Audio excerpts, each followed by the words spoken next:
Sadistic Penguin Studios presents the At the Show podcast with Tom Yumper Garcia. Okay, you people sit tight, hold the fort, and keep the home fires burning. And if we're not back by dawn, call the president. And Tony Chalsa Bird. I don't know this industry jargon, YP, MP, whatever, okay? All I know is that I cannot get a record contract. We cannot get a record contract unless I take these tapes. It's almost time, so grab a drink, get your popcorn ready, and join the film discussion with two guys from Chicago talking movies.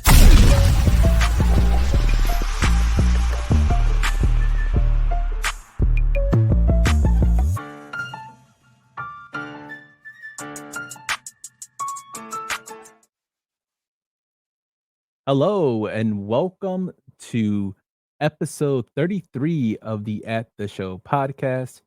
I'm one of your co-hosts, Tom Yumper Garcia, and my other co-hosts seem to have dropped off with some technical difficulties. So we have to wait for Tone to come back on, and for that we play the Price is Right sound.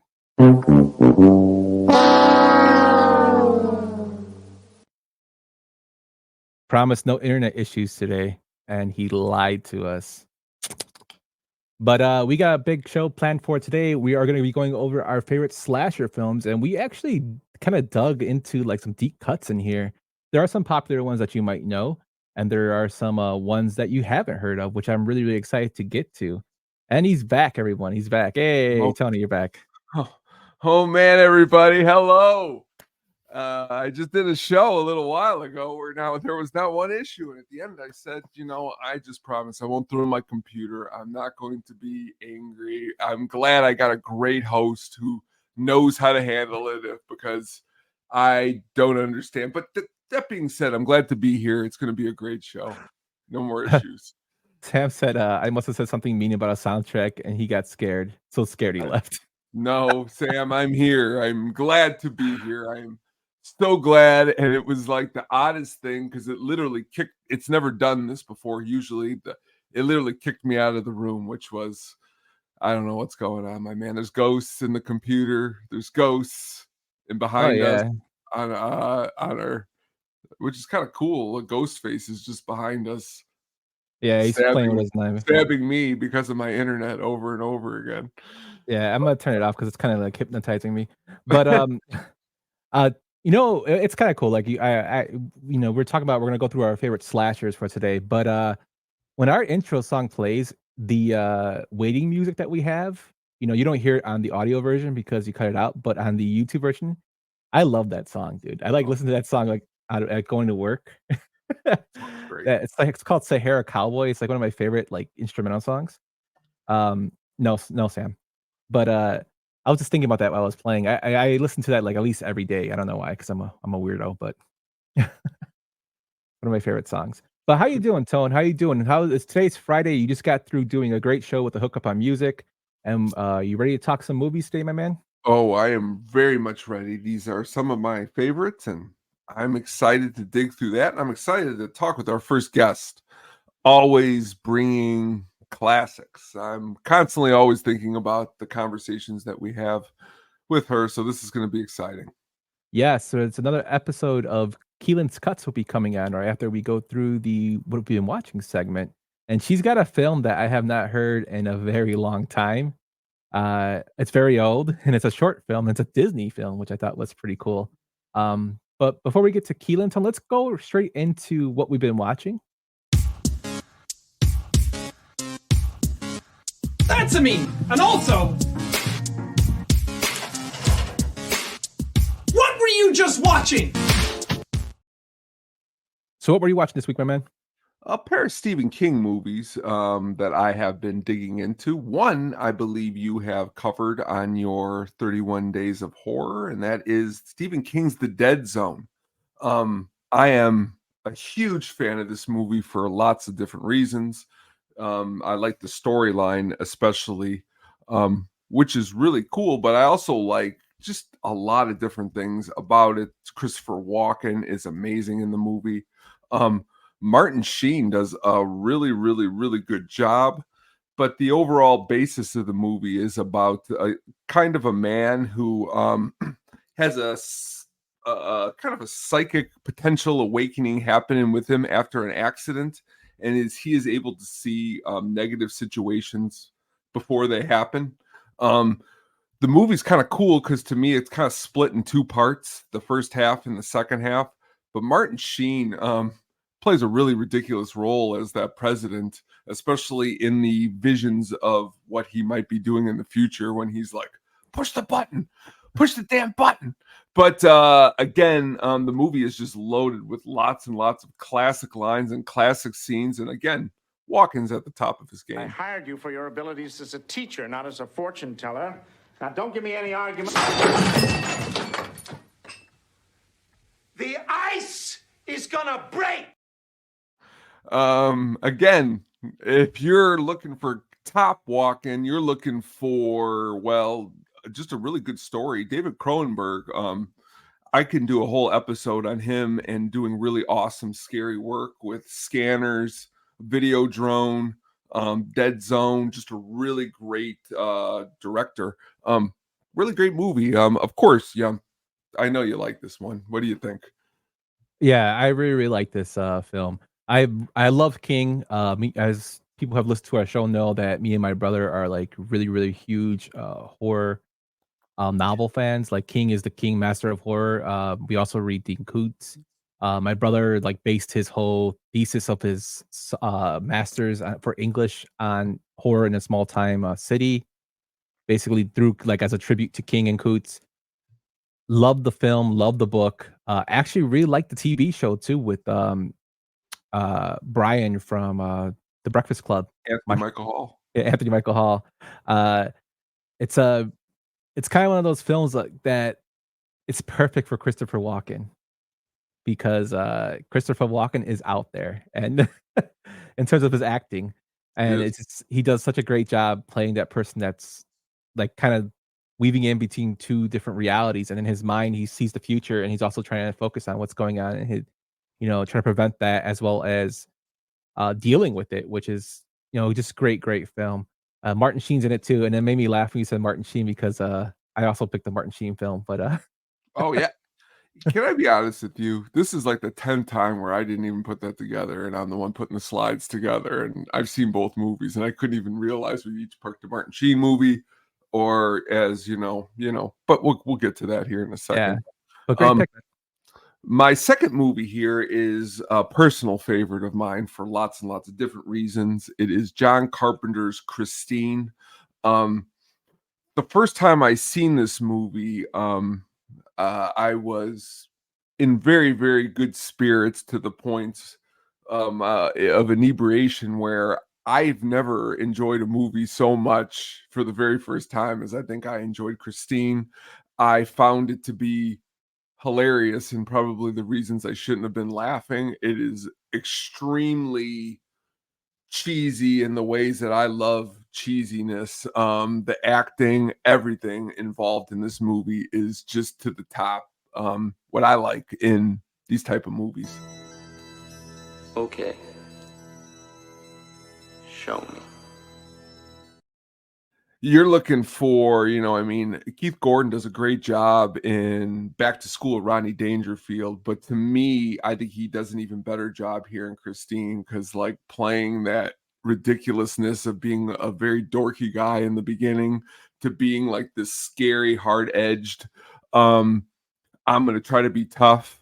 The car itself is important because it was the name of my car that I drove in high school. I named it Christine. And my goal is that all the girls that I took on dates, we were going to watch Christine. It worked some of the time, not all of the time. I wish it would have worked more of the time. But that being said, I enjoy this movie again more and more for a lot of the ridiculousness of it. And you know me, man, and I know you love John Carpenter. I love John Carpenter. That's why I enjoy this movie, and a lot of awesome soundtrack in the essence of 1950s rock. A lot of it is stuck inside of my head, even when I've never listened to these songs before. Like every time you try to break Christine, these songs, like the radio almost talks for Christine, like I keep an knocking, but you can't come in. Do do do do. Like a lot of stuff like that. I really enjoy this movie a lot. What do you think, Yum? Oh, it's a classic. It's one of the first films I saw, from Carpenter, besides Halloween, of course. Once I saw Halloween, I went into his catalog of films he's directed, and Christine is one of my favorites. Anything by Carpenter I love, even his bad films that people give me crap for, like Ghost of Mars. I still love Carpenter's films. Um, Way ahead of his time. And the cool thing is, you brought up Christine. I did for 31 Days of Horror, Cat's Eye with Great. A Stephen King, anthology film. And the cool thing in there is in the beginning of the film, Cujo appears to chase the cat, Cujo the dog, and while it's running past, Christine the car drives by. So it's kind of like cool little like tie in there.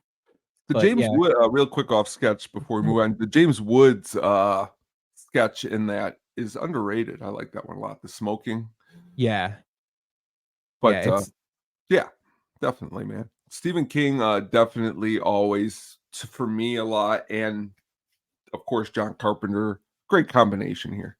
yeah, it's probably like the two biggest icons you could think of in the 80s for horror combined on this. Like that's why it came out so well.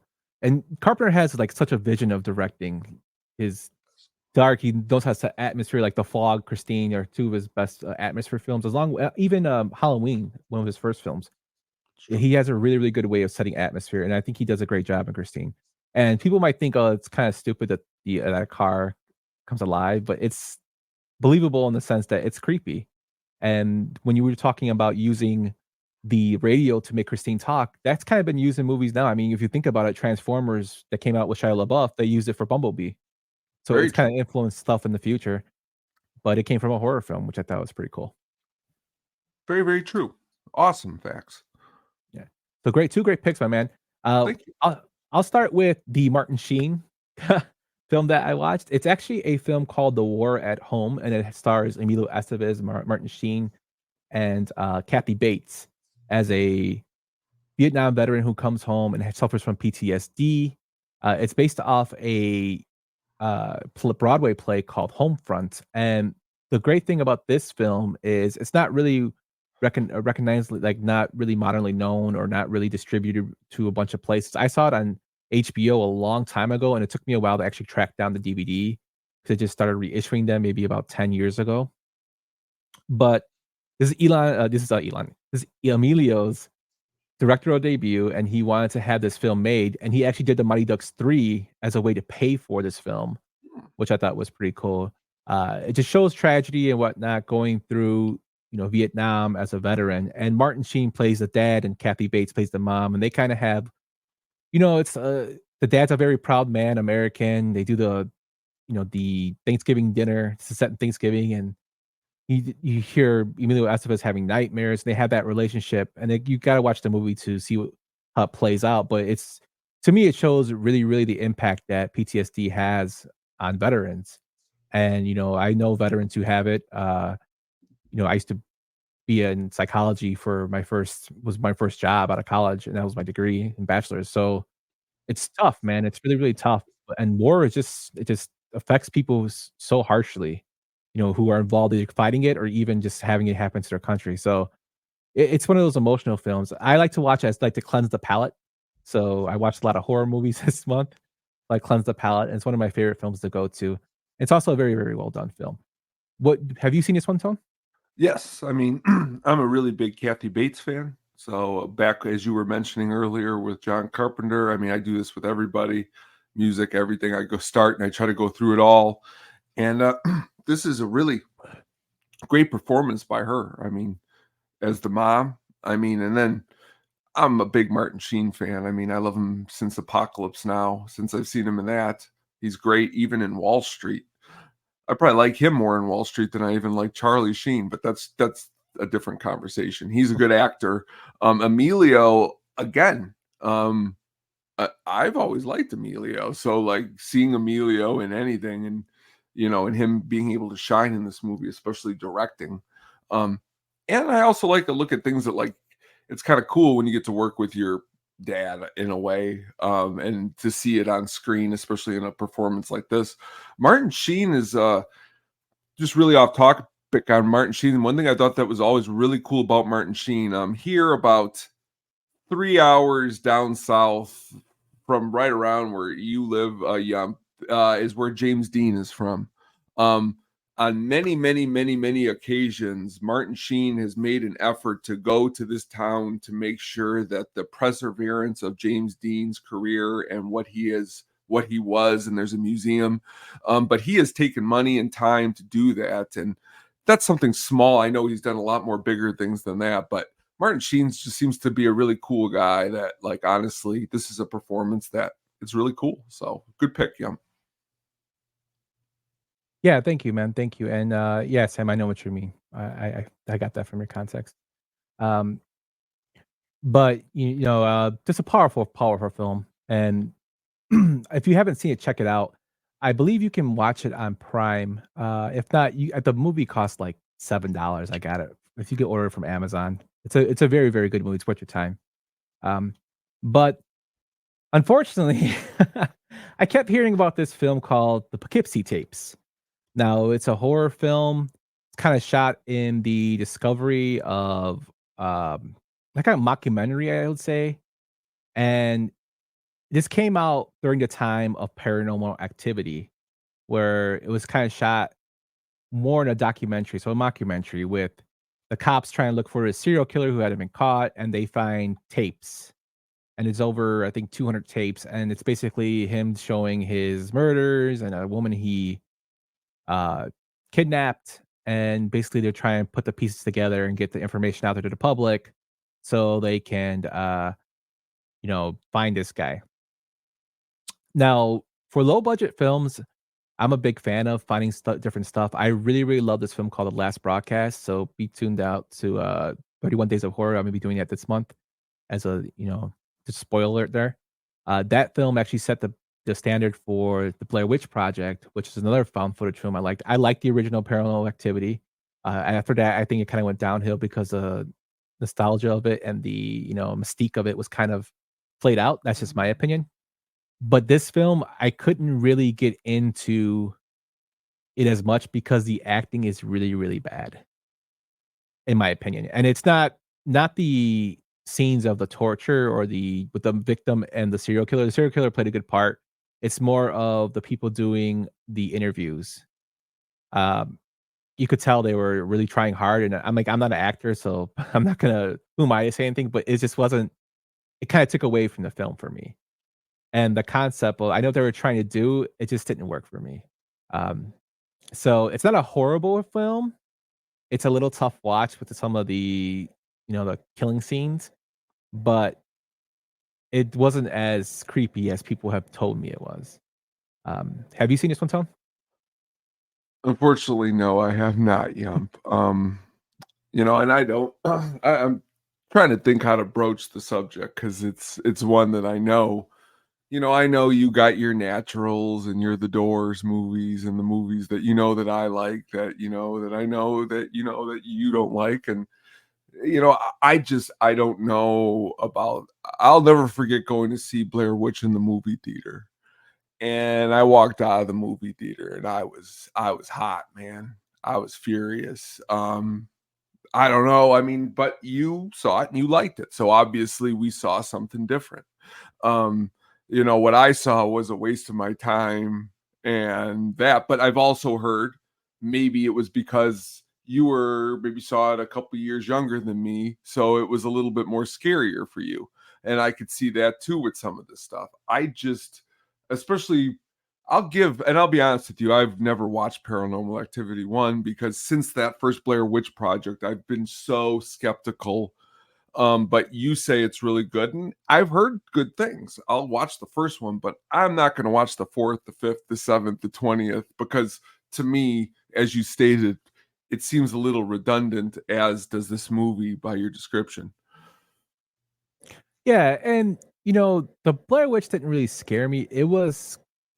I like the fact that they held off on showing the Blair Witch. I had a problem with kicking the map in the river. That was stupid. Yeah, Me their and acting you, wasn't great either. me and you are and that's when I'm like, me and you are walking in the woods, and you kick the map in the river. We're fist fighting like out there, like we're not like, yeah, we don't need it anymore. We got our own intelligence. But like, I get it. It was a horror movie. You know what was scary about it? The last shot. Mhm. I will say that. Like, if there was more of that in the movie, because I remember going, what was that? But it was so quick, you couldn't really digest it. And then it was like, maybe I was mad about the map too long. So, And I think too, the thing that got me kind of more into it was the promotion for the film. They treated it like it was a true story.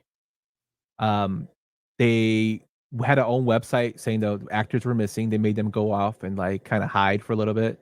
They also, I believe A&E had a Curse of the Blair Witch documentary that made a whole like fake documentary of the Blair Witch history and added in stuff with the killer of the person that put the people in the corner. I forget his name. I think his name is Chester. He put people in the corner of the rooms, the children. And that's that I watched that before I saw the film. So that kind of like built it up to where, and then when I saw the film, did I think it was scary? No, but I thought I can understand what they were going for. And as I gotten older, I appreciate, they were trying something new. And like if you watch the Last Broadcast and that film, they're two totally different films. Last Broadcast does have they're looking for the Jersey Devil in Last Broadcast, but it's a totally different kind of that's kind of cool issue in it. Like there's no hearing up the word Jersey Devil sounds cool yeah. to me, hearing ghosts floating above my bed. It's like, well, I need a little more than that. Yeah, but check out Paranormal Activity. I think you'll like it. It shows a lot more than you would think. I will watch it. But the other sequels, for me, they weren't that great. Sounds good. But that's what we watched this week. Let us know what you watched over in the comments on YouTube, on Twitter, or X, or wherever Elon decides to sell it for, or over at our Twitter handles at Lil Yumper, or at the Sugar Baggy, or Hook Up on Music, or the After Show podcast. Tone, we got into what we watched this week. We kind of got off into a little tangent about films, like we always do. But I'm really excited to bring on our guest for her segment of Keelin's Cuts. Again, she's going to be discussing one of her horror films that might not be well known and is kind of a hidden gem. So let's I mean, when you real quick before she comes on, when you sent it to me, my eyes were like, what? And I'm not gonna lie to you, you didn't spell it right when you sent it. I know. So I'm like, wait a minute here, and I wasn't gonna ask you because that's how I gotta be smart, like with the movie, like because if I ask you, it's like I don't know what I'm talking about. But I'm like, knowing her, Richard Mazur's in this has got to be what it is. Yeah, I noticed that too, and I sent it, and like it was hours later, so I couldn't edit my text. So no, you were good. You're good. I got you covered, my man. Yeah. All right, let's get into her intro here.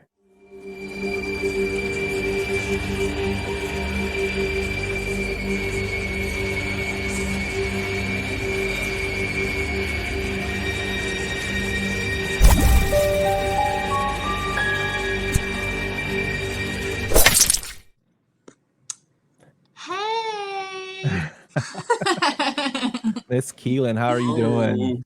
Good. How are you? Good. Very good. Glad to be here, as always. Yeah.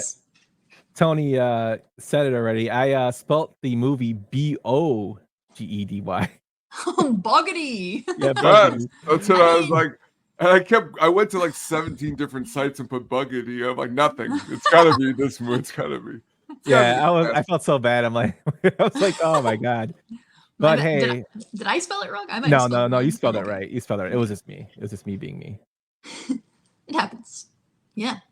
Mr. Boogedy. Yeah, Mr. Boogedy, which is a Disney short film that was released in 1986. This film is directed by Oz Scott, who is mostly known for TV. He did shows like Jag, Hill Street Blues, Black Lightning, Gotham, SWAT, and he also did Archie Bunker's Place, which is kind of cool. Tone already alluded to who's starring in it. Richard Mazur, Mimi Kennedy, Benjamin Gregory, Bud himself, David Faustino, Buffy the Vampire Slayer, Christy Swanson, and Howard Witt. So, Key, what was your first impression of Mr. Boogedy? Well, the first time I saw this movie, I was a kid. This was made, we talked about it being released, I guess, in 1986. It was when Disney had the Disney Sunday movie series, which they had a lot of series for a long time. Now, they don't need that. But yeah, it would play on like ABC. So my parents recorded all of the movies they would show. So we had a ton of just like VHS tapes, and this one was one of my favorites. We also had the sequel to it, which we can talk about more later. But yeah, I mean, when I was younger, I watched this with my brother and sister, so there's a lot of sentimental value.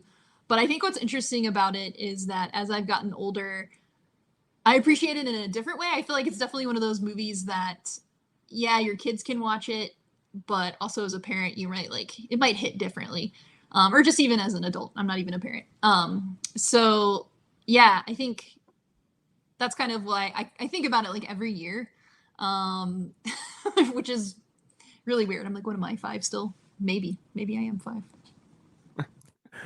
No, we're all kids at heart. Yeah, we're all kids at heart. It's classic. Yeah.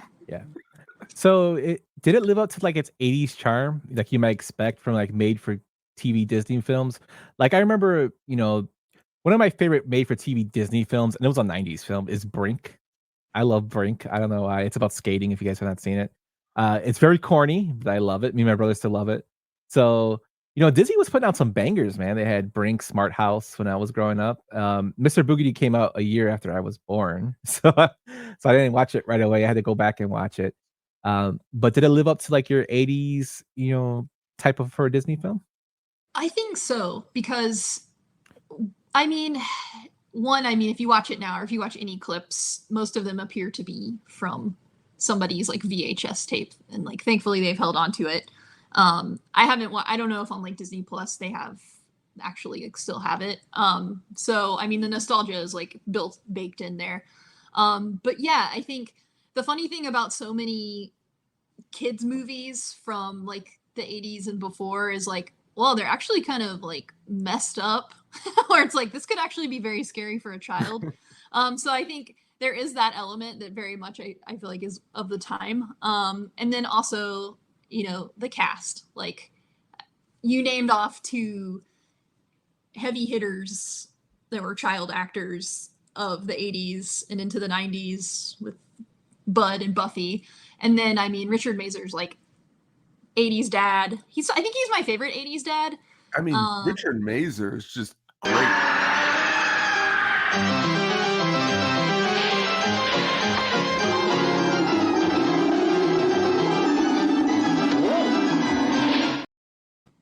Exactly. Look at that acting job. Mummy came alive. Yeah. I feel like Richard Mazur too is like very recognizable for people that like horror and horror adjacent movies. So great. Yeah, great actor. Also he was in It. He was Stanley in It, which he did a great job in. License to Drive, Dad. Yep. Just a super dad. Yep. Yeah, wasn't he also in My Girl? My Girl? Yeah. The Thing. The Thing. The Thing, yeah. Encino Man. Encino Man. Oh, he was the dad in Encino Man, yeah. Yeah. Risky Business. Risky Business, yeah. Richard Mazur is the 80s, I just thought it was funny when I saw that, David Faustino and Christy Swanson. I'm like, you got Bud and Buffy, which I thought was hilarious. Yeah. Last time Keelin was on, I talked about names that me and my friends used to throw around in 8th grade. Richard Mazur was another name. It just sounded awesome. Richard Mazur. And honestly, he is awesome. He's very awesome. Yeah. He's got a charisma about him. And he's kind of like the same guy here in Mr. Boogedy that he is in It. I mean, you only see him a little bit in It as an adult, but yeah, he's just like basically the same guy, but it works because it's very charismatic, very funny. He's goofy. Great dad. And the crazy thing is, the title Boogedy, which when I did a little, research for the film, Michael Janover, who wrote the film, got the boogedy term from a segment, The Ledge, from Stephen King's Cat's Eye. And the reason is when the guy's walking, the bad guy is making him walking on the ledge, keeps caught streaming at him, bogey, bogey, bogey, and that's where he got it from. Oh, That's very so interesting. Like, yeah, it's so random. And it's kind of ties into what we just talked about last segment, which is kind of funny. So we're hitting on all how I say all corners, I guess they say. I don't know how the thing goes. Don't listen to me. I'm just rambling. But I listen to everything you say. good stuff. Thank you. It's good. It's good. What are your thoughts on the character of Mr. Boogedy himself? Yeah, I think it does a great job in this movie because they don't really show him for a while. They build up the like, oh, our house is haunted, and then kind of bring out the lore more. And for anybody that's not going to watch it, I guess the spoiler, cover your ears if you are, is that it is a haunted house from like colonial era by a big creepy man, and he is a creep. But yeah, they do a good job of like building suspense around him, not showing signs of him, showing weird stuff happening around the house. And then when he's revealed, I think one of the kids describes that he looks like his face is a grilled cheese or something like that. And it's a great description because his face is sort of like moist and all like cratery.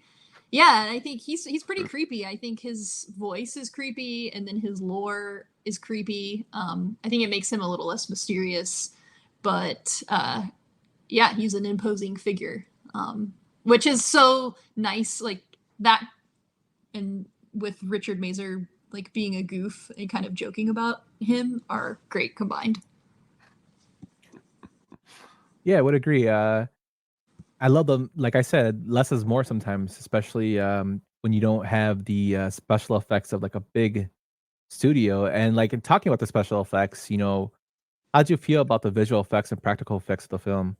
I'm a huge fan of practical effects. I even love them now over CGI and whatnot. But how did you feel about them in this film?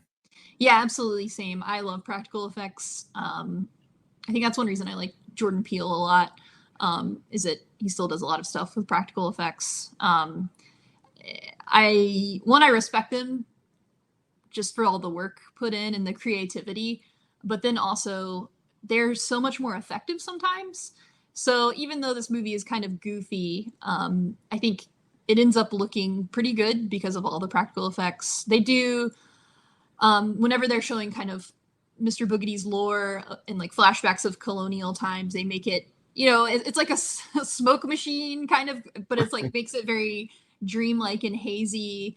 And then there are a few corny things. Like I think they see that Mr. Boogedy has like walked up on the wall or their ceiling and they have like green gummy footprints, but it's very interesting.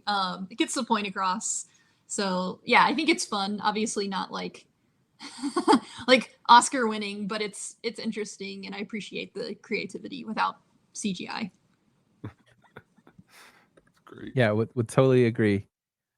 So were there any particular scenes that you thought were like memorable or like that were really spooky to you, even when you were a kid? Yeah, I think when the stuff is first moving around and happening, all of those parts kind of scared me. The scene, I think it was that mummy scene actually that you just showed when Richard Mazer confronts the kids because he thinks all of this spooky stuff has been happening because the kids are playing practical jokes, and he actually gets like serious for a rare time in the movie, and he's like, just tell me, I want to know like who did it. And then the organ starts playing itself, and then the mummy starts dancing, and I like that moment because like throughout the film he's like goofy, they're all kind of goofy, and then he's very serious for that one like quiet moment, and then it gets a little creepy. Obviously not terrifying or anything, but yeah, I like that. So one of the things, for these types of films, because Disney is more directed towards kids and now maybe teenagers or preteens, it's kind of hard to blend in both scary and kind of like spooky elements to a film. When I was growing up, Are You Afraid of the Dark did a very, very good job at doing that on Nickelodeon. Tales from the Dark Side did that pretty good, and for more of a 80s, 90s version, but that was more geared towards like preteens. Does this film kind of do a good job at doing it, like kind of blending in the element of comedy as well as being spooky? Yeah, I think so. I think like I mentioned, I think the characters are kind of a good balance where it's like, oh yeah, this is fun and silly, and then all of a sudden it's like, oh, this is real. And then some things I think the sets are good, the house is spooky. And honestly the lore is a little spooky as well. And then I don't know that this is so much spooky to me as it is an observation. I don't watch a lot of like newer Disney stuff, but I think it's funny that so many older like movies and cartoons will make references basically to Satan or the devil. Because I think, yeah, the town they moved to is called Lucifer Falls. And I don't know how often people get away with that today, especially like Disney movies. It could be happening. I don't know. But I think stuff like that is pretty funny. And definitely very like, oh yeah, this is a this is like an 80s or 90s, 80s movie, maybe 70s. Yeah. I feel like it does do a good job of that, and then adds in those like satanic elements as well. It's not a Christian film, okay? Yeah, it's totally 80s. I mean, they had that stretch of thinking about the devil. Right, That yeah. That's a good point. Like Satanic Panic.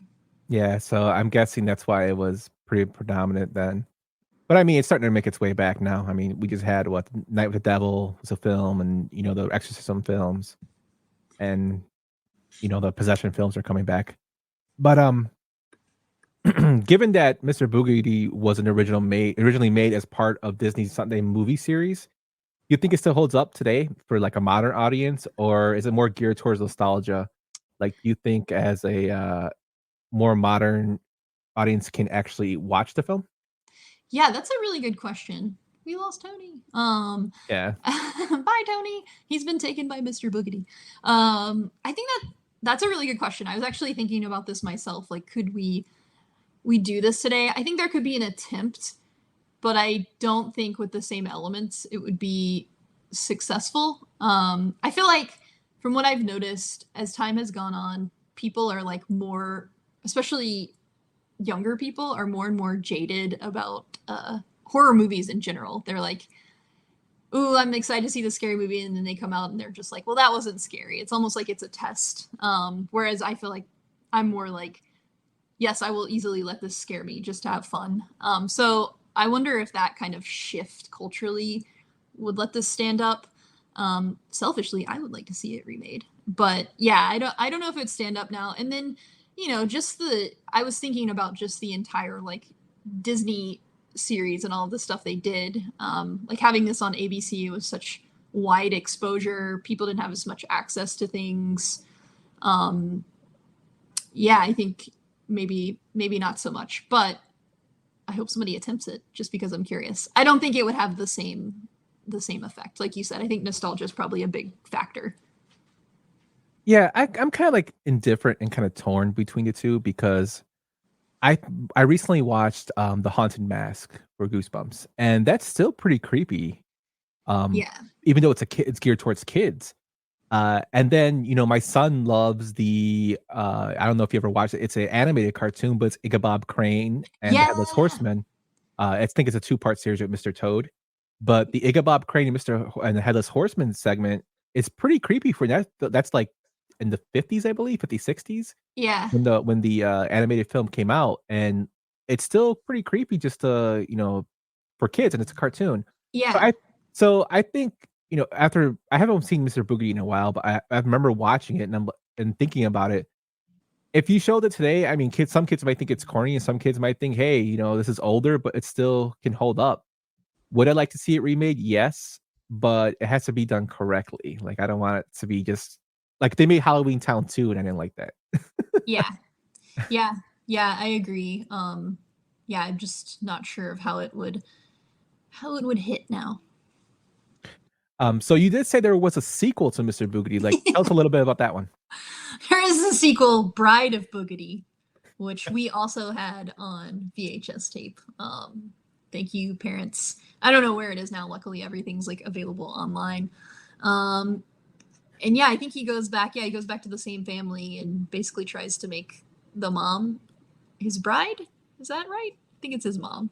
Or the mom. the Davis mom. Was it her or the daughter? One of them. I don't watch that one as much, but yeah, I mean that's kind of weird. It's funny. I've never seen Bride of Boogie, I'll be honest. But That's okay. It's not as good as the first, but it's still pretty entertaining. but the fact that the way you described it made me laugh. But yeah, looking at just that history that came out in 1987, directed again by Oz Scott and written again by Michael Janover. It was an original episode of the Disney Sunday movie, and I kind of wish they would bring stuff like that back. It seems like even watching OTV series like Roseanne, like take out Roseanne the person and just do Roseanne the show. Like I used to watch that show a lot, like because it was on all the time. It was like a popular show. I used to love their Halloween episodes because you see what kind of cool costumes they're gonna wear. She was really big on doing like pranks, which I always thought was cool. And not just that, like even the kids shows like Family Matters or The Simpsons Halloween, they always did something really cool for Halloween. And it kind of feels like that's kind of falling away in TV today. Yeah, no more spooktaculars. Yes. So I wish they would bring something like that back for this month, or even have like something cool for kids, like or preteens every Sunday on ABC or Disney to get like the kids kind of drawn in. Like we're gonna watch like a film that's made. I mean, they have it, or even release the old ones. They have it. Just get it out there. But it's just, I don't know. It's just weird. Like it's something that we grew up with that's not there anymore.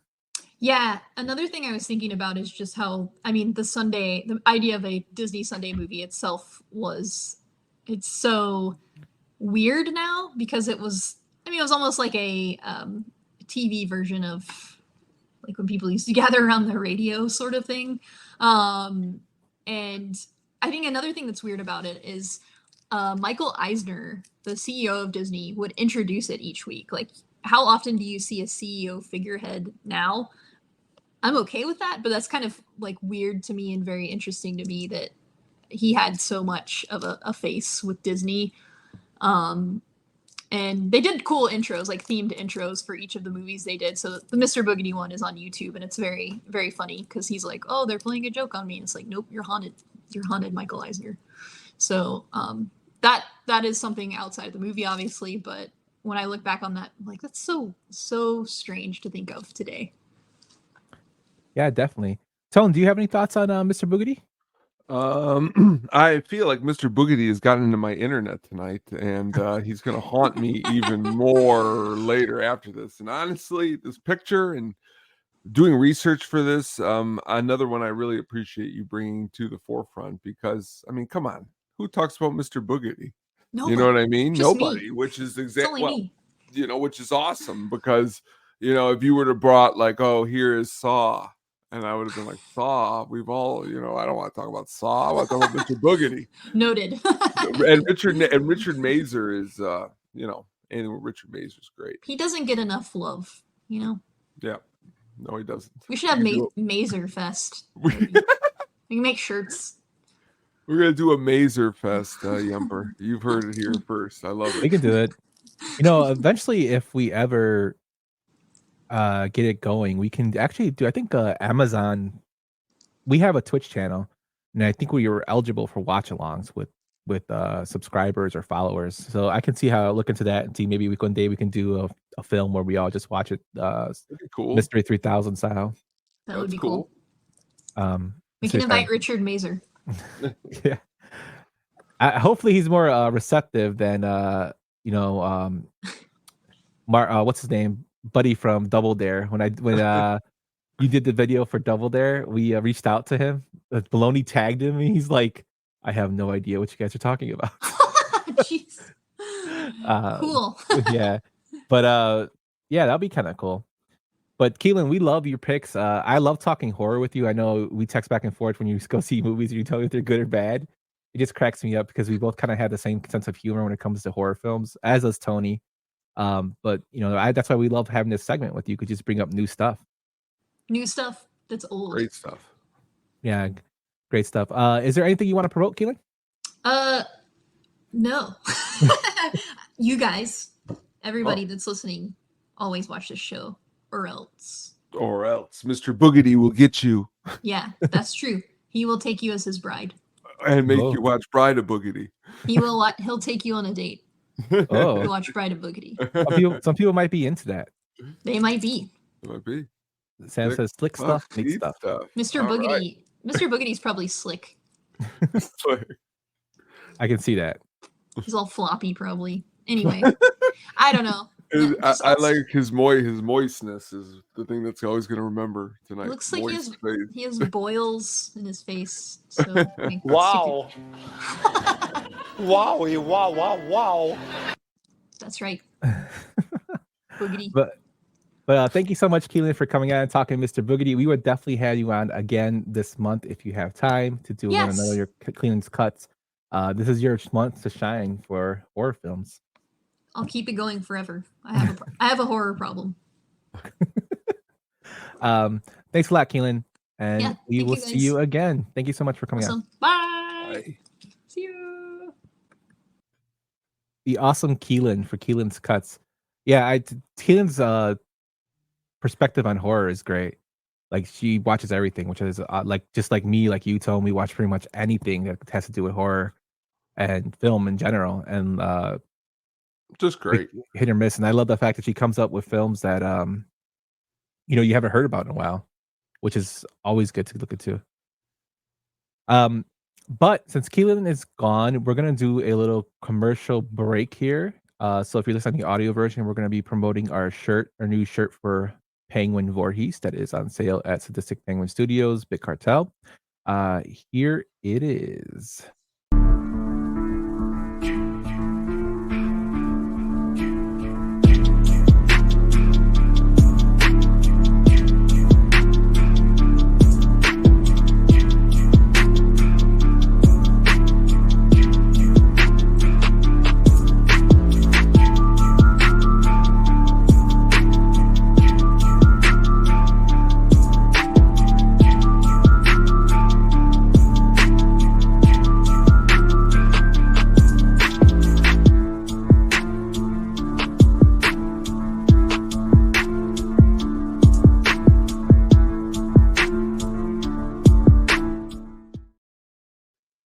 And the shirt is available at Sadistic Penguin Studios.bigcartel.com.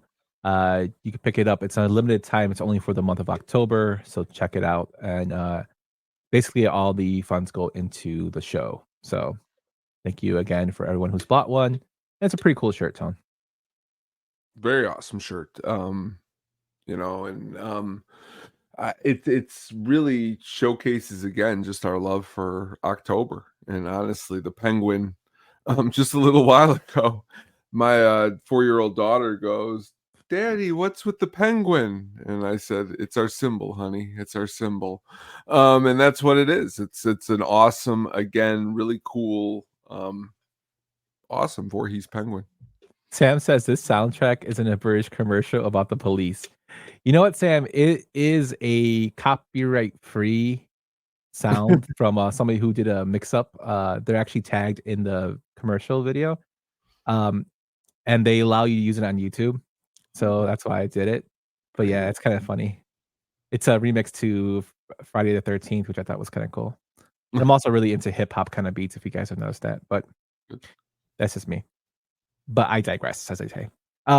But Tone, let's get into this main event, my man. I know you are chomping at the bit to talk some slasher films, my man. So you want to get into our first one here? Let's do it. Remember me, Doctor? I was dying when you had your way with me. You made me give up my secrets when I was feeling particularly vulnerable. Now, is that a nice thing for a doctor to do? 1990s Nightbreed, directed by Clive Barker, who also directed Hellraiser, Lord of Illusions, and he also inspired other horror films and video games, such as Candyman, which is from his short story, The Forbidden. He did a video game called Jericho that he actually was really, really influential in getting it started. Even though it wasn't a great game, it was fun to play to an extent. Undying, which is another video game that was pretty cool. And a horrible horror film, but the story is very good in Rawhead Rex. It's just a film that didn't hit out, but the story is actually really, really good. This film stars Craig Schaefer, David Cronenberg, who we mentioned earlier, Ann and Bobby, Charles Hayde, Doug Bradley, and Hugh Ross. It had a budget of 11 million and made $9 million at the box office. This film, I remember reading Books of Blood by Clive Barker and the story Cabal from Clive Barker. It has its own book now. It's a longer story.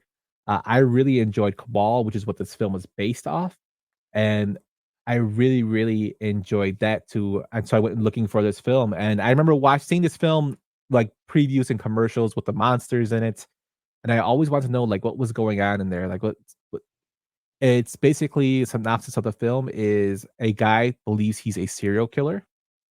He goes to see a psychiatrist and he eventually runs away because he thinks he's killing people, which we find out he isn't. And he gets killed and he goes to this land or grave area where there are monsters and people, the undead basically live. You get turned. David Cronenberg plays a terrific serial killer with the mask and the buttons over the mask. He is awesome in everything he does. Like he's like Tony mentioned him earlier. He's man known for Scanners, The Fly. Just an awesome actor and director. Has a unique style, and in this, he's such an asshole that just goes and kills people. There's scenes where one of my favorite quotes from this film is when he says, "I'm evil," and the reason this is a slasher is because he goes and slashes people as a serial murderer, and you have these monsters. So it's best of both worlds. You have monsters and you have a serial killer all wrapped up in one film, and they all have this big fight with the people and the Nightbreed and the end of the film. Tone, what do you think about this one? Very cool. A very awesome concept.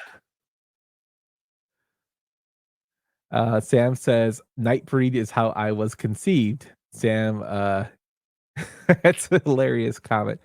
We lost Tony there for a second, but while he gets back, the character that David Cronenberg played is Philip K. Decker, a reference to a sci-fi author named Philip K. Dick. Deckard was the last name of the protagonist in Dick's Do Androids Dream of Electric Sleep, which was later adapted as Blade Runner, which came out, of course, in 1982, a very, very popular sci-fi film. This film, I think, has it all when it comes in terms of horror elements to it. You have the monsters that come in. You have, again, the serial killer coming in. And the monsters look really, really cool. You have one that looks like a demon.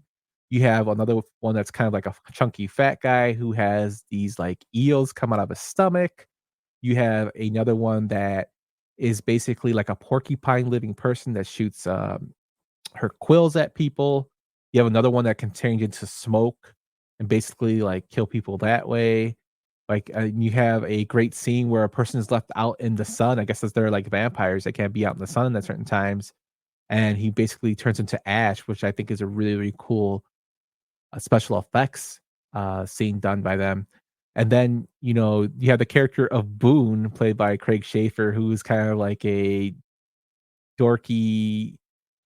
He's really obsessed with this place called Cabal, and well, he's really obsessed with the town. Like, he's known as Cabal, and he has his girlfriend named Ann Bobby, who doesn't do a great acting job, but it adds into the kind of like the 80s and 90s vibe of the film. Doug Bradley does make a appearance as the leader of this Nightbreed. My advice is if you want to check this film out, check out the director's cut or the Cabal cut, which was released in 2014, because that shows all the scenes and wraps the story all together. The cut that was released in, earlier than that, it was cut out by the studio, and Clive Barker was very, very upset about that. Which, who can blame him? I mean, they're destroying his art, and I do like to see a version of the film that his vision of the film that wanted to be saw. It's an awesome film in general. Like I said, the final scenes are basically a bunch of people who are going against the Nightbreed and the Nightbreed against them, and you see a bunch of kills, a bunch of gore. You see all that good stuff coming out. Am I here? Yeah, you're here now, Tom. I switched rooms. I can't take it anymore. Hopefully, I've turned off everything in the house. I don't know what the problem is. Thank you so much for sticking with me, my good man. No problem, man. No problem. I was just explaining like the stuff, some trivial facts about Nightbreed, the ending scene, talking about the monsters, telling them about the guy who has the eels in his stomach, Oh the yeah. guy who looks like a demon. You have the lady with the quills that goes for that shoots at her like a porcupine quills at people. Like, what was some of the stuff that stuck out for you in this film? First, what I was saying before I left was that I always remember for the very first time seeing my dad have the VHS cassette, like he rented it, and it just seeing the words Nightbreed, and probably my mind was going somewhere closer to what Sam was saying down there. Just a little bit about more of the ridiculousness of the title, so to speak. But just again, like you were saying, all the stuff you mentioned when I was gone, all of that stuff is very important to the movie. Some of the stuff that while doing research for the movie, I like Videodrome a lot. It's one of my favorite movies. So to see a Nightbreed that I guess there was a scene that was cut from the director's cut version that kind of honors Videodrome in the movie, with the priest Decker sticking his hand in his stomach, which was a tribute to Cronenberg's film. Of course, as we were just saying, Videodrome. So that's pretty cool in the movie Nightbreed. Yeah, and there's a character called Narcisse, which is actually the opening, monologue we had to present this film, and he was actually killed in the film, the original film, and during test screenings, the audience did not like him being killed because he's one of their, favorite characters in the film. He's a really, really weird character. This film is completely strange. You have to watch it, and the test audience are sort of displeased by this that they reacted in a way where the studio actually made it seem in their release that he would live. But when they released the Cabal cut or the director's cut, Clive Barker's like, nah, that motherfucker's dying. So he's dead in the director's cut. I'm sorry if I'm spoiling a film that is 34 years old. But that's what happens. Yeah, definitely. I mean, but again, the visuals in this movie, Clive Barker as a whole, really, really important to visuals, especially in the 90s. I mean, some really great movies. Lord of Illusions is one that I actually watch quite a lot. This one, of course, I like just the overall visuals, as I keep stating in the movie.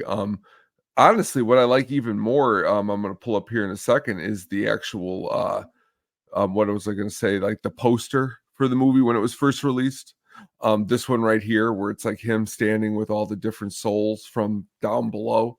I actually remember at the video store the huge cardboard cutout that was like as tall as I am, 6'3", 6'4", and it's just like him there.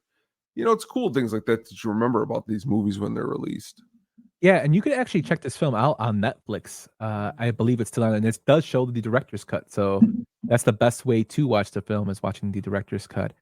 Before we roll off from this film, Tone, the song "Skin" by Oingo Boingo from the album Dark at the End of the Tunnel is playing on the radio, though not performed by them in the outdoor scene where Decker kills the woman he's picked up. It always cracks me up that's a Oingo Boingo song. I did not know that until I read this. Oingo Boingo, I mean, you go through, they were like the 80s band, like the 80s house band in so many movies, and now you bringing this to the light for everyone else, this is going to add to them, being in Weird Science. Now they're going to think Weird Science and Nightbreed. No, I'm just hopefully they do. Yep. So if you haven't seen it, check out Nightbreed. It's a deep cut from my list. Tone, let's get into your poem.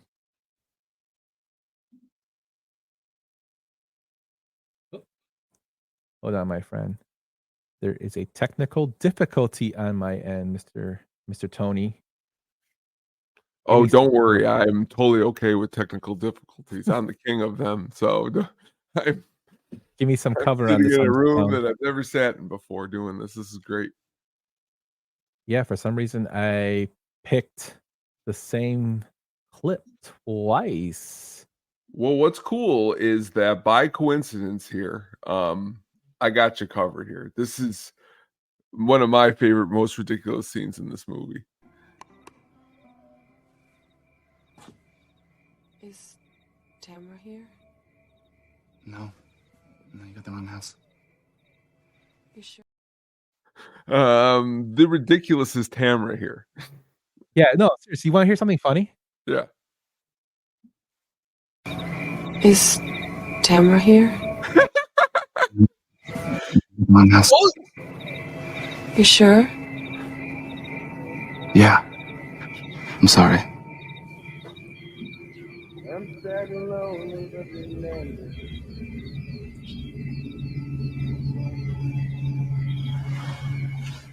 See you later. Yeah, it's We're on funny the you same picked that. page. See that? Look at that. I pulled Nightbreed over twice, that's why I had that. No, you're But, good. man, this is the show of technical difficulties for us. But, The Strangers, released in 2008, directed by Brian Bertino, who also directed The Monster and Mockingbird, as well as The Dark and the Wicked. This film stars Scott Speedman, Liv Tyler, Hema Ward, Kip Weeks, Laura Margulis, and Glenn Howerton. The film had a box office of $82 million on a budget of $9 million. Also had $17 million in home market sales. So, Tone, tell me why you picked this one.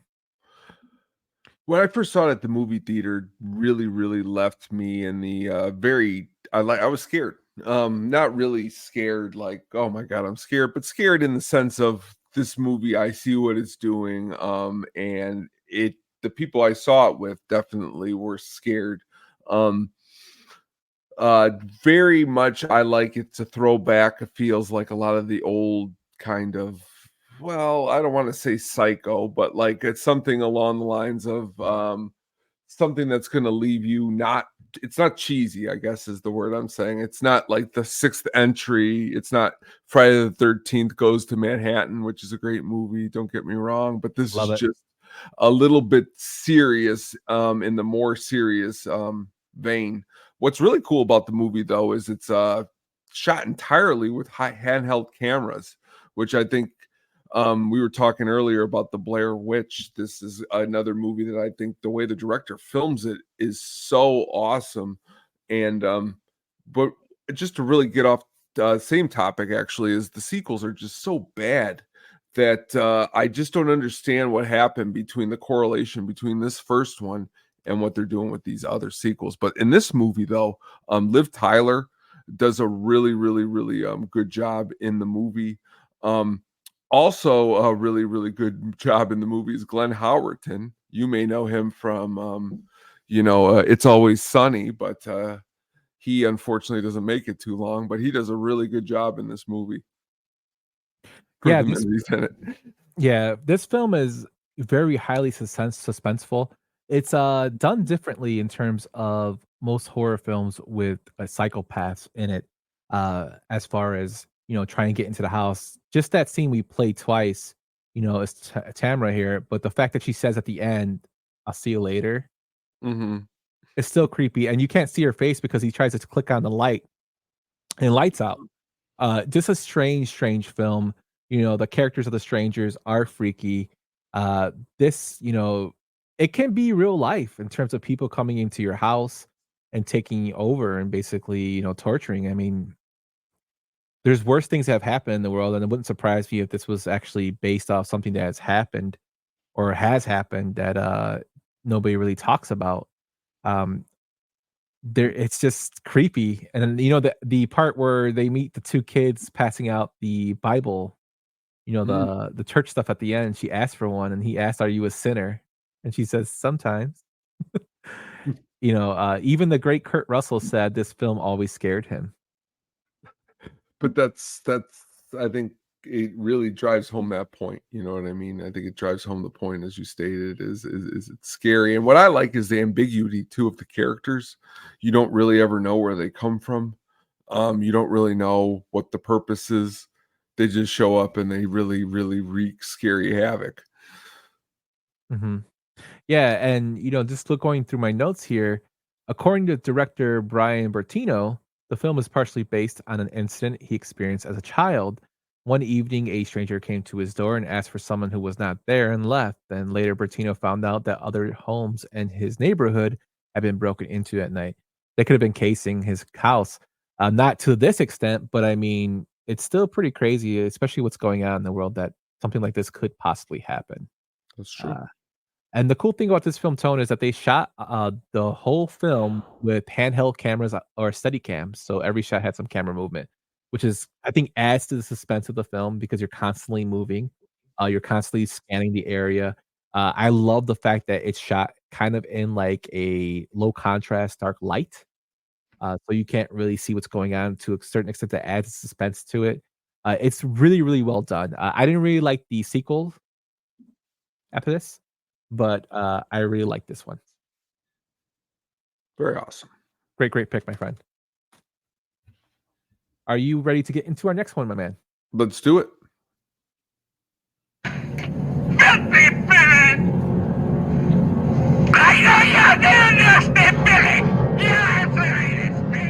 Who are you? For God's sake, what are you doing? I know what you did, Billy! Filthy Billy! Billy! Billy! Billy! Stop this! Oh, Jesus Christ. 1974's Black Christmas. The film was directed by Bob Clark, who did A Christmas Story, Baby Geniuses, Porky's, the first one and the sequel, Rhinestone, and the All Academy Award winning Karate Dog. This film stars Olivia Hussey, Keir Duella, John Saxon, a very young John Saxon, and Margaret Kidler. The movie had a budget of $620K and a box office of $4 million. There was a remake to this film.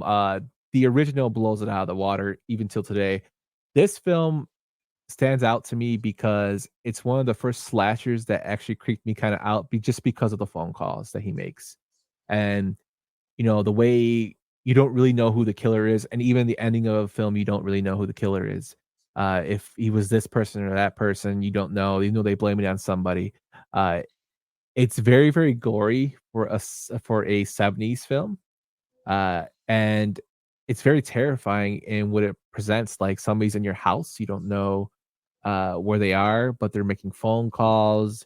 You have the anxiety of when they're going to come. Your friends are missing, people are dying, and NBC scheduled this film for its primetime network debut on January 28th, 1978, under the title Stranger in the House.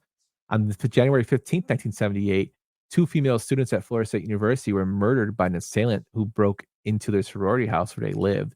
Three other young women in the immediate vicinity were attacked and assaulted. NBC received numerous pleas from locals to pull this movie from the broadcast in light of the crimes.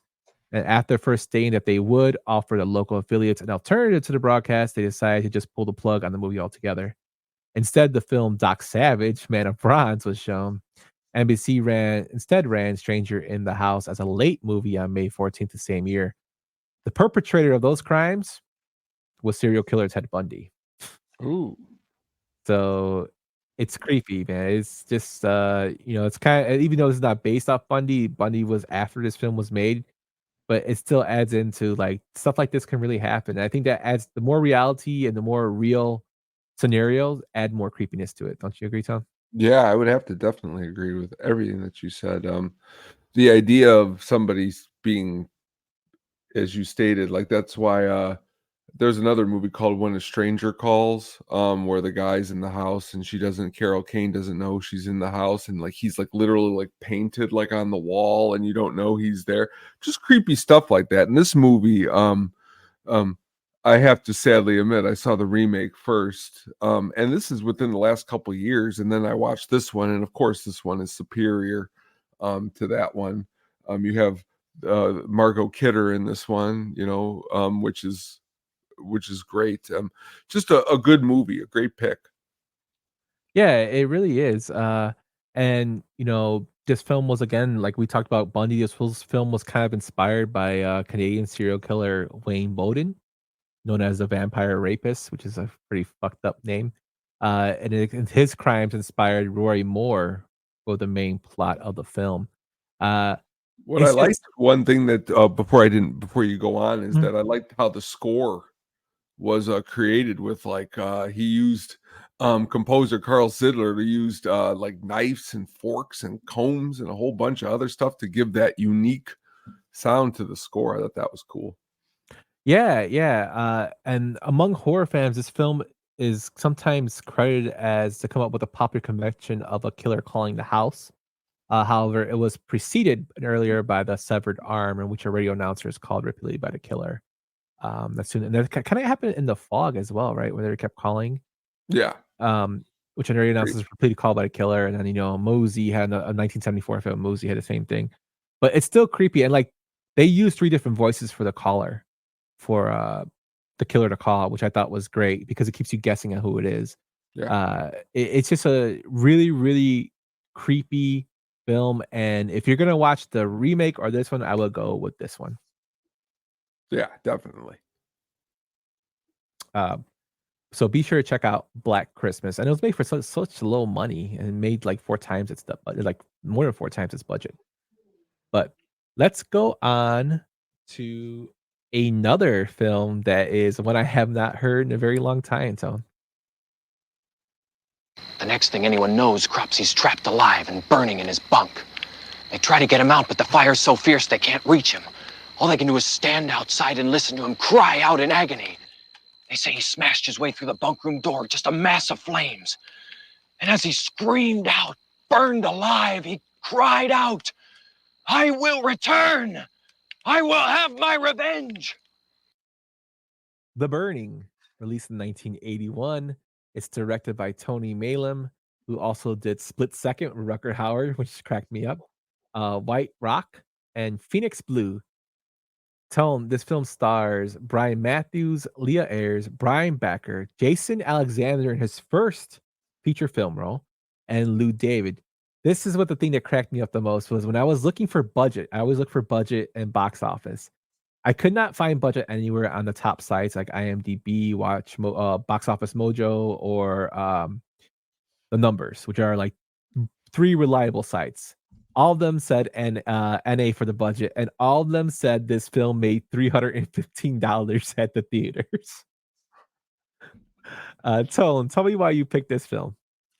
Well, a quick look at where I look. I don't know if this is exactly the figures in which it made, but it's saying it had a box office of $707,000 with a $1.5 million budget, which is about on average of what you said, just more money. But the difference between both is just not very good. But for me, this movie was pointed out, it was about 10 years ago. Somebody asked me, was like, "You ever see this movie, The Burning?" And I was like, "No."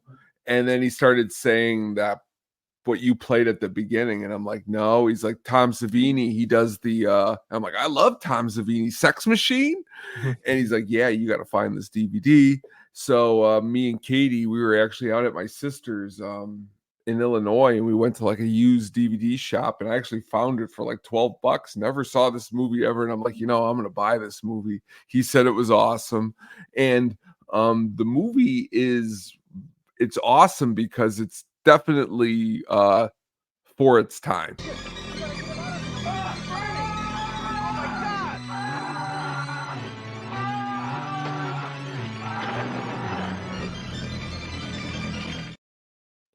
And that pretty much leads to him becoming like a Jason-like figure in this movie and haunting a very young Jason Alexander, like 22-year-old Jason Alexander. Brian Baker, if you're not familiar with him, he is the awkward gentleman in Fast Times at Ridgemont High. In a really, really great role is Mr. Fisher Stevens from Short Circuit. He's just, again, but the movie is, more importantly, the special effects are really awesome. I mean, Tom Savini does a really great job. there's actually something more scary about this movie that I'm about to share that is actually scarier than anything else in the movie. And that is, well, this is unfortunately the very first movie that Mr. Harvey Weinstein produced. Unfortunately, it should have scared him away to maybe not do movies or be involved in the movie business. But then again, who am I to say? But I like this movie for the special effects. I think they're awesome by Mr. Tom Savini. Yeah, and Savini actually turned down Friday the 13th Part 2 to work on this film. A lot of similarities with Friday the 13th. I think what's the camp in this film? It's Shoehorn or something like that. The camp in this one is Blackfoot.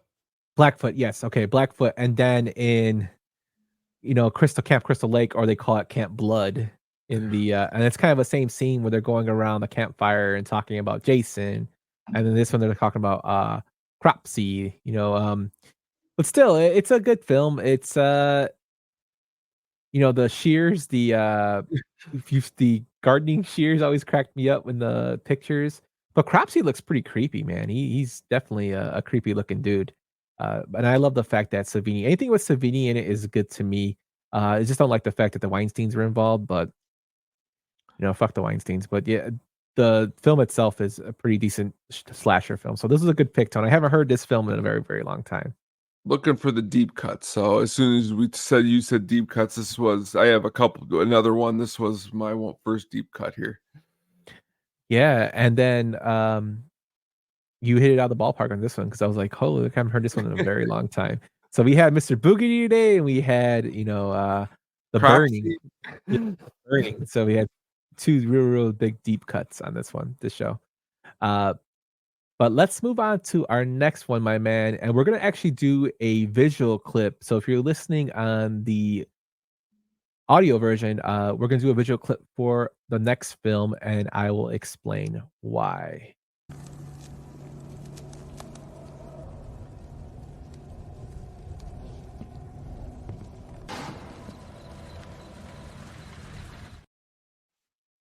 The film is The Collector, released in 2009, directed by Marcus Dunstan.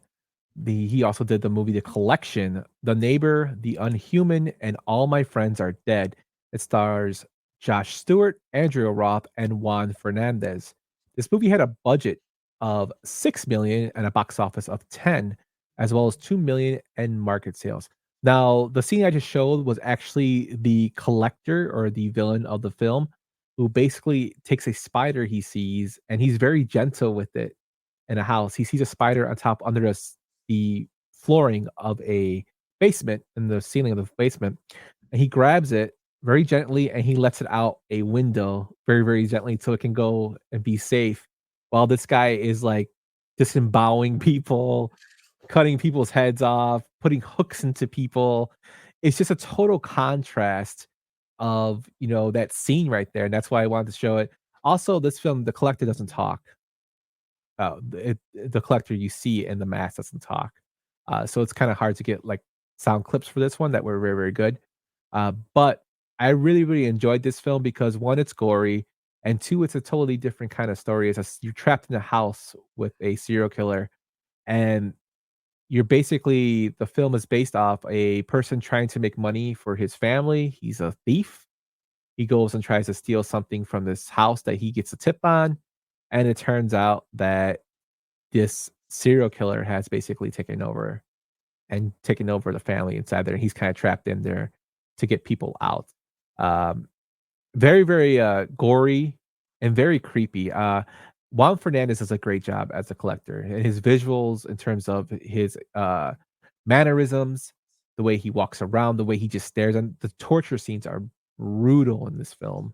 When he takes out his tooth, when he shows him basically against like hanging from hooks in his hands that are just basically into his hands and in his back, and like just the tooth pulling part, Tony, is so weird. He takes the chisel and he hammers it in. And he does it with such precision, he's done it before. It's just stuff like that that's just crazy about this film. I have never seen this movie, so you are selling me on definitely a watch, even with you, what you described with the spider.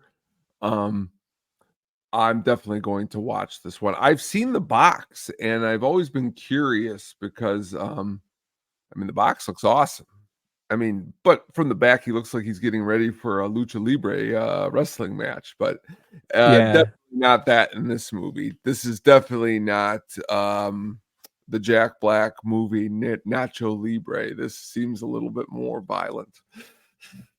Yeah, and the collector's urban legend is a really catch-all urban legend for creepy hermetic neighbors that may be doing something horrifying inside their dungeon-like basements. The most Mm. common collector legends is the neighbor who collects human body parts and probably displays them in mason jars. In Russia, the collector urban legend has a bright future because it's played out in real life. Its new mascot is local Russian historian Antony Moskvin, who stole corpses from cemeteries in dozens of towns east of Moscow. According to police, he dug up at least 29 corpses and made dolls out of them, life size and faceless females with platinum blonde wigs. Ooh. So this kind of like is a catch-all for all those urban legends of collecting. Egg Gein or Geen, no matter how you pronounce it, is probably would be considered a collector. But yeah, this guy is completely jacked up though. The main villain in the film, and like I tell you, the gore is pretty bad, but it adds into like you know the Are there film and like the sequels to this movie? yeah he did. They're in my opinion the first one's the best one. The other ones are okay, Is it the but same character in all of them? mhm, Oh, okay. yeah. Yeah, you have to watch I don't wanna give away the ending if No, you're gonna don't watch give it, anything away. I'm just curious but from I would watch, the film, then go from there. But, it's for a film that was basically intended to be a prequel to Saw, luckily that idea was declined and they decided to do their own thing. I think they did a good job with it. So if you haven't seen it, definitely check this one out. It's worth your time. Yes, the cat scene was brutal, though. Sam says the cat scene was brutal. And, Sam says he enjoyed the film. So be sure to check out this horror film, The Collector. So it's one of the ones I threw out there that doesn't get mentioned a lot, but is worth seeing, my man. definitely gonna watch it. Yeah, but let's get into another film that's been getting a lot of traction with its sequels coming out soon. On to that one. Time to turn our backs on sin and make a I'm nothing like you. once and for all. You're kidnapping, murdering sex fiends. I'm a fucking star. The whole world is gonna know my name. X, released in 2022, directed by Ty West, who also directed Pearl, as well as Maxine, which is a new film that's going to be coming out soon. He directed In a Valley of Violence, The Sacrament, as well as the segment in VHS, Second Honeymoon, and The House of the Devil. The film stars Mia Goth, Jenna Ortega, Brittany Snow, Kid Cudi is in this film. Kid Cudi, I call him Kid Cudi, Martin Henderson, and Owen Campbell. This movie had a box office of 14 million on a budget of $1 million with $2 million in home market sales. Tone, tell me about this one. I'll get started. The movie pretty much is like Boogie Nights horror version. It's pretty much a group of directors and slash porn stars who are going to be filming a new movie. So they're looking for locations to film, and they end up at a location. But also at this location are these very, very, very, very, very old people who seem to be not in the right frame of mind, and the whole thing starts to spiral out of control. You find out that the old people are actually the murderers, and there's a whole plot going on underneath. But the performances in the movie are really, really, really awesome. And they are, as you stated, Mia Goth does a really, really good job. Jenna Ortega does a good job. Brittany Snow, good job. What's really awesome is the sequel, which is not to give anything. Well, I'm going to because you're gonna. Well, the sequel, Pearl, is pretty much the old lady that's in this movie, like her as a younger version. But Mia Goth is playing all of these roles, which makes her a good job, and she is a really great actress. Maxine is actually getting ready to drop on HBO Max here in about a week after having a pretty good theatrical release. But this movie, I like. It's as a newer horror movie that has come out. It is pretty original in the fact that it is a slasher movie, but it also is under the guise of, a Boogie Nights porno film being filmed, and really creepy old couple doing a lot of the damage in this movie. Yeah, it's totally I think they had a film come out for M. Night Shyamalan. I forget the name. I can't think of the name. We did an episode on him where he has they go see like the grandparents. Oh, And yes, that's The Visit. The Visit, yes, thank you. This reminds me of that. It does. It does. It's got that vibe. But definitely a great pick. Very, very, like the scene I played of when she tells him, she's going to be a star, and that's kind of like the whole Maxine thing going in, the feature film. But the fact that they have the preacher talking about sin, and these people are killing people because they think they're sinning because they're shooting a porno film in their barn is kind of like hypocritical. But and when they kill them bad, man. They don't mess, these old people don't mess around. They're just like, yeah, they jack them up. And that was just, I remember watching this, I'm like, holy shit. But it's like crazy. Like, when she runs out the house and they shoot that girl, it's like, what the hell? Definitely a movie worth watching. This kind of movie kind of reminds me of like the 80 kind of slashers with the sex in it. Yeah. But it's actually a very good story to it once you get into like the meat and potatoes of the film. I definitely recommend you guys to check this one out if you haven't seen this one. I've never seen this movie. Have you ever seen like Motel Hell? No. I always remembered because the box at the VHS had like the guy with like a pitchfork.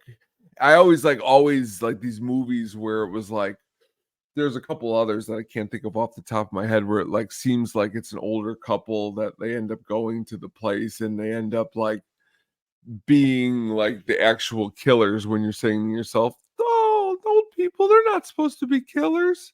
I've seen Pearl. Pearl is a little bit different than this movie. It's not as gratuitous. Yes, there we go. That's see what I mean? Like, you go to Motel Hell and you see Farmer Vincent Fritters. But again, just really, I think of the newer movies in the last 10 years, it's definitely in the top 20 of a pretty good and original idea. Now, Pearl is a prequel to this film, though, right? It is a prequel, but like where this movie is a straight up horror movie, Pearl's a little bit more like whimsical in the like it's somewhere between Wizard of Oz. There is creepiness, but it's not like where this is straight. They're at the barn. She's the killer. Where I said like Pearl's more of this old lady when she was young. So it's like a whole different like how she became the crazy old lady who she is now in prequel form. Ah, okay. And then what Maxine is Maxine's after she left here and she's now in New York trying to be a big star. But Maxine's supposed to be a little bit more like Seven, where it's like a serial killer is killing people and Maxine is like in the background, where again, it's different than this movie and the second movie, but she's like this intertwining character in these stories, which she's a good character and she's a good actress. I think she's not that this means anything in life, but I think she goes out with Shia LaBeouf. Shia LaBeouf. Disturbia, which I was going to pick as a slasher movie, but I didn't know if that would count. It can be a slasher. But yeah, definitely a good pick, Tone. I would definitely recommend you guys check this one out the first. And then if you want to see the history, check out Pearl, which will be the prequel to this one. And then the Maxine will be the sequel. So if you want to watch them in order, Pearl, X, and Maxine would be the chronological order of them. But before I forget, I did research. Mr. Boogedy is on Disney Plus, so watch Mr. Boogedy. Yes, I think I might check that out later. Again. Yes. But let's get into our next film, my friend. You are not content with the stories, so I was obliged to come.